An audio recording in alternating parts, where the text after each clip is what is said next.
Okay, so die waarskynlikheid wat ons gaan doen in graad 9 is eintlik baie straightforward. Dit raak eers 'n bietjie meer ingewikkeld hier van graad 10 af. So dit is waarskynlikheid vra vir jou wat is die kans dat iets gaan gebeur. So die manier hoe ons dit altyd uitwerk is dit is my totale aantal gunstige uitkomste, so die uitkoms wat ek wil hê, op die totale aantal moontlike uitkomste. Okay, so net gou iets baie eenvoudig, as ons byvoorbeeld 'n dobbelsteen gooi, dan is daar mos net 6 opsies, nee, want hy het net 6 kante. Jy kan of 'n 1, of 'n 2, of 'n 3, of 'n 4, 'n 5, of 'n 6 gooi. So as ek vir jou vra, wat is die waarskynlikheid om byvoorbeeld 'n 3 te gooi? Dan vir my formule moet ek kyk wat is die totale aantal gunstige uitkomste. So hoeveel uitkomste is daar wat 'n 3 in het? En daar's net een opsie vir 'n 3 en dit is 'n 3. So daar's een gunstige uitkoms op die totale aantal moontlike uitkomste is 1, 2, 3, 4, 5, 6. So dit is 1 op 6. Partykeer moet julle dit in 'n breeklos en partykeer verkies hulle dat julle dit in desimale skryf. So kyk, dit hang maar af van onderwyser tot onderwyser. Kom ons sê, hulle het gevra, wat is die waarskynlikheid dat jy 'n ewige getal gooi? So nou moet ek kyk, watter ewige getalle is daar als? Hoeveel gunstige uitkomste is daar? So daar's 'n 2, 'n 4 en 'n 6 is jou ewige getalle. So daar's 1, 2, 3 gunstige uitkomste, 'n uitkoms wat ek soek, en my totale aantal uitkomste, die moontlike uitkomste is 6. So, en dan moet ons net altyd vereenvoudig, dan raak dit 'n half. So dis 0,5%. Okay, so dit is as daar een eksperiment is dit redelik straightforward. Maar nou, julle gaan nou begin te doen kry met wanneer daar 2 eksperimente is. En om ons te help met dit, gaan ons 'n boomdiagram teken. So kom ons sê, ek wou byvoorbeeld, ek gooi 'n muntstuk. Dis nou een voorbeeld, die volgende voorbeeld is ek gooi 'n muntstuk.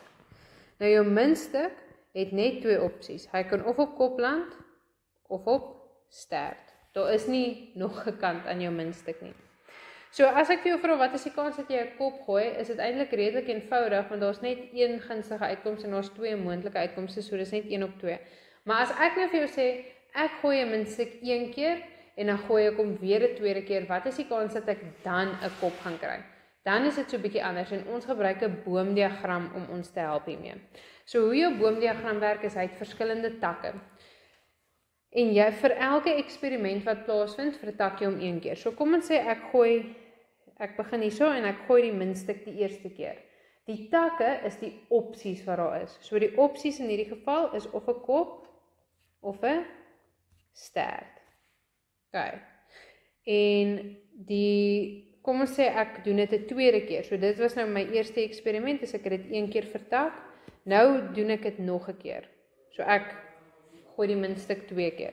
So of jy nou 'n kop of 'n stert gekry die eerste ronde, jou volgende 2 opsies is weer eens net 'n kop of 'n stert. En selfs al het jy 'n stert die eerste keer gegooi, is jou opsies nog steeds vir die tweede eksperiment 'n kop of 'n stert.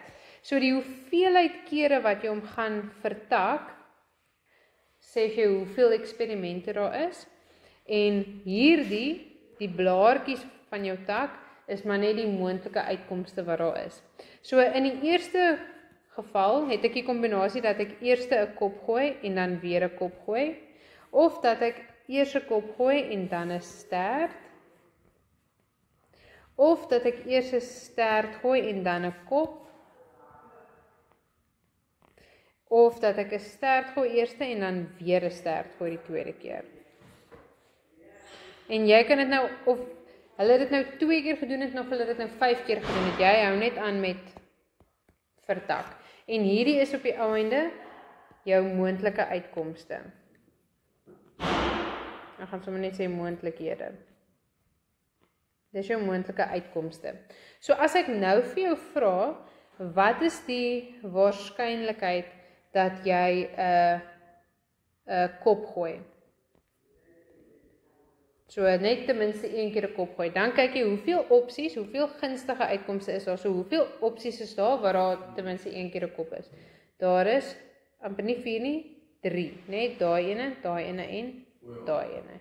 Dis net die laaste een wat nie het nie. So dis 3 opsies.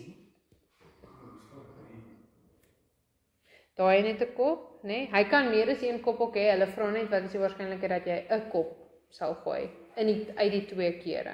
So daar het jy een keer. Daar het jy een keer, daar het jy een keer, daai is die enigste wat jy nou nie daai opsie het nie. Yes. So dis 3 uit, daar is 4 moontlike opsies. Of jy kan hulle kan vir jou byvoorbeeld vra wat is die waarskynlikheid dat jy 2 sterte gooi. En daar is net een opsie waar daar 2 sterte is. So dis 1 uit die moontlike 4 opsies. En so kan jy aangaan. So en hierdie kan jy toepas op enigiets. Of dit nou is dat ek 3 krale het en ek haal 'n kraal uit. Of as dit wat is die waarskynlikheid dat jy ten minste een keer 'n perskraal uithaal. Of dit nou is met geslagte. Jy weet jy 2 kinders, 'n seun en 'n dogter. Wat is die en dan wie kan jy seun of 'n dogter of 'n seun of 'n dogter? Wat is die kans dat jy 2 dogters het? Of wat is die kans dat jy 2 seuns het? Of wat is die kans dat jy een van elk het? So hierdie is die basis van die waarskynlikheid. Dit kan nou moeiliker raak. In graad 10 kan hulle dit so 'n bietjie aanpas, maar op hierdie vlak is dit al wat jy hoef te doen. Nou al wat jy net kan bysit hier by jou boomdiagrampie is die waarskynlikhede al klaar, want baie keer as jy 'n boomdiagram teken, dan verwag hulle dat jy klaar die waarskynlikhede hier insit. So met ander woorde wat jy dan doen is jy sê, die waarskynlikheid om 'n kop te kry is 1 uit 2. Die waarskynlikheid om 'n ster te kry is 1 uit 2. So en dan weer hierso, die waarskynlikheid dat ek 'n kop kry is weer 1 uit 2. So jy sit maar net die waarskynlikhede hier op die takkies. En dan kan jy ook hierdie breuke gebruik om jou te help om uit te werk wat jy moet uitwerk. So as ek byvoorbeeld wil weet, wat is die waarskynlikheid, as ek dit nou gaan uitwerk met my breuke, dat jy 'n kop gaan gooi. So die waarskynlikheid om hierdie te kry. As jy die waarskynlikheid wil hê van hierdie moontlikheid, dan moet jy daai 2 breuke met mekaar maal. Jy maal die moontlikhede. So dit is, om almal van hulle te kry, gaan 'n kwart wees, né? Want is 'n half maal 'n half is 'n kwart. Kom ek sit net hier by, dis 'n half maal 'n half, wat ons elke keer. So dit is daai breek maal met daai breek, gee vir my daai. So die waarskynlikheid om elkeen van hulle te kry is 'n kwart. En dit kon jy mos maar uit jou kop ook uitgewerk het, maar baie keer dan gee hulle vir jou moeiliker voorbeelde waar jy dit nie uit jou kop uit kan kry nie. So as hulle byvoorbeeld vir jou dan gevra het, wat is die waarskynlikheid dat jy 'n kop gooi?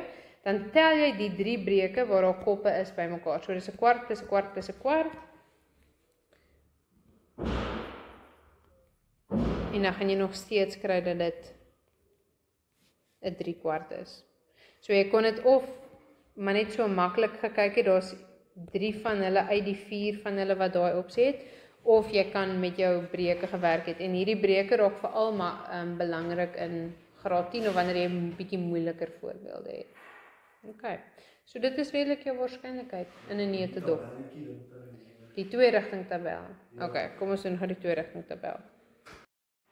So jou 2-rigting tabel is weer eens eintlik maar net 'n manier vir jou om die verskillende moontlikhede te kry wat daar is. So kom ons sê jy het 2, maar dit kan jy net doen as daar 2 eksperimente is. Okay, 2-rigting tabel is vir 2 eksperimente. So kom ons sê ek gooi 'n muntstuk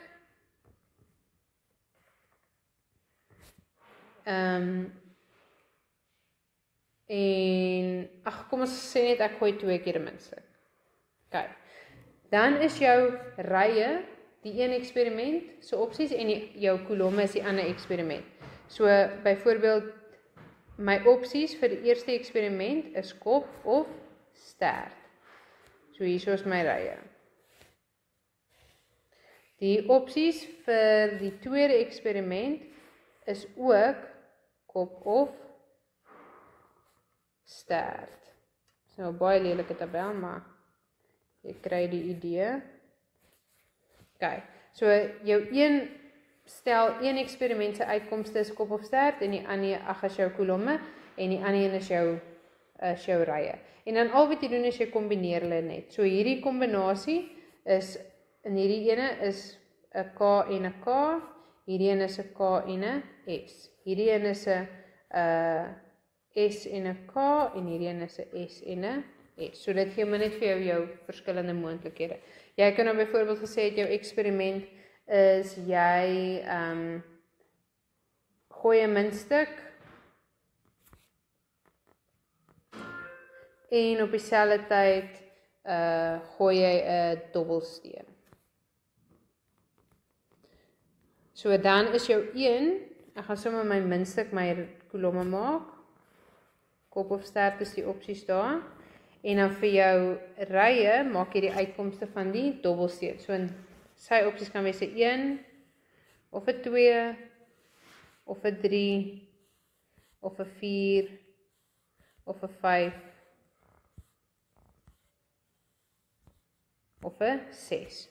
En nou al wat jy gaan doen is jy kombineer maar net jou tabel. So dit kan of jy kan of 'n 1 met die dobbelsteen gooi in 'n kop of jy kan 'n 1 met die dobbelsteen gooi in 'n stert of dan nou 2 stert en dan kombineer jy maar net elke keer jou ry en kolom met mekaar.